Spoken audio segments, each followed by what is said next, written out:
Ambulance Charles here, and today I want to talk about Titan Comics, Parquet's Crimes, Heat Seeker Combustion, a gun hunting series. Now, I want to start off by saying that this is not a series for kids or people who do not like nudity or obscenity. This is a mature title, but the writing is exceptional, and I think especially in this number two issue, the action and art really stand out from everything else I read. These books are always fun. Um, I will give a little criticism probably toward the end, but this is not a negative review. I just want to let you guys know, what's going on with it. It features Dahlia Racers, and her specialty is protection, namely making people disappear, giving them new identities, helping people who may be in dangerous situations relocate. And her latest mission has her, this professor has created this almost super soldier serum, has sent her to rescue his daughter who is staying in a convent. But there is more than what meets the eye going on. At the same time, she is sent to rescue this girl at this convent. There is another group of people who are posing as models and photographers using the convent to do a photo shoot. And come to find out that those are also mercenaries sent to kidnap the girl. And so that's what was established in number one. Number two, we get straight to the action of the girl and Dahlia get separated, and one of the other mercenaries has a change of heart and actually helps the young girl escape. And the one thing that really stuck out to me first of all was this group of panels. I mean, this is page 2 right here, and we get into some very fast-paced action that it feels like you're moving along with the panels. And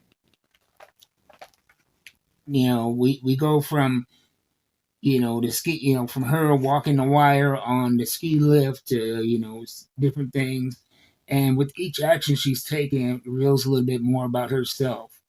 Her time as a gymnast, learning how to walk the beam, helped her walk the tight, helped her walk that slack line, and so on and so forth. And you get to know her through these incredibly action-packed panels here within the first 5 pages.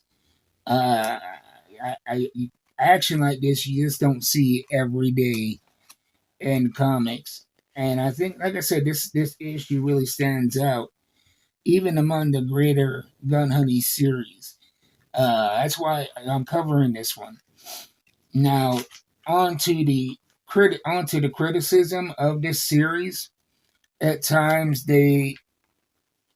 every issue you're going to have some nudity. You're going to have a good amount of nudity necessary to the story or not. And here in this book, the nudity is ham-fisted, and it really comes at a time that undercuts the moment that they've created. This moment of humanity from one of the mercenaries.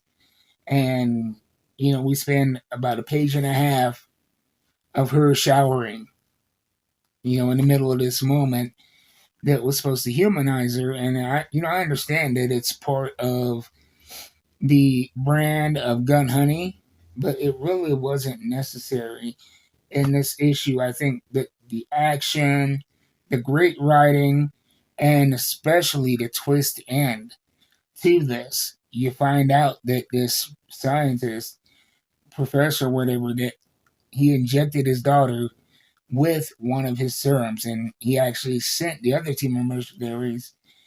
And so you find out that the guy is duplicitous, and for some reason he sent racers and this other group of mercenaries to get his daughter from the convent.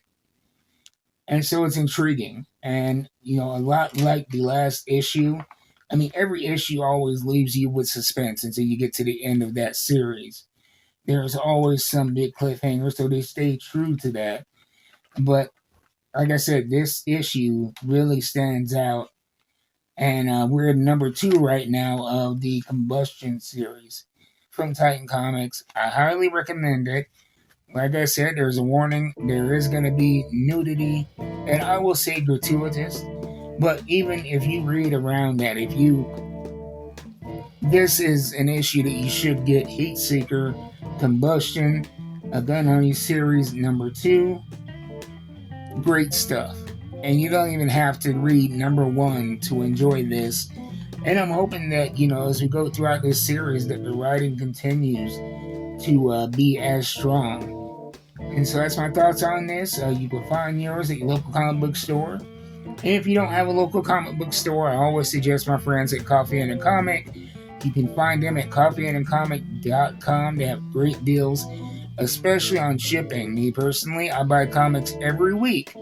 So I will go to the website, put in my order weekly, and they send me out a box every week.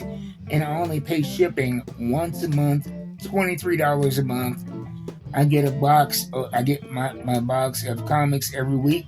And you can see how securely and safely they ship them every Wednesday when I do my comic book unboxings at 3 p.m. Mountain Time. So I'll see you next time. Until then, keep reading them books. I am out.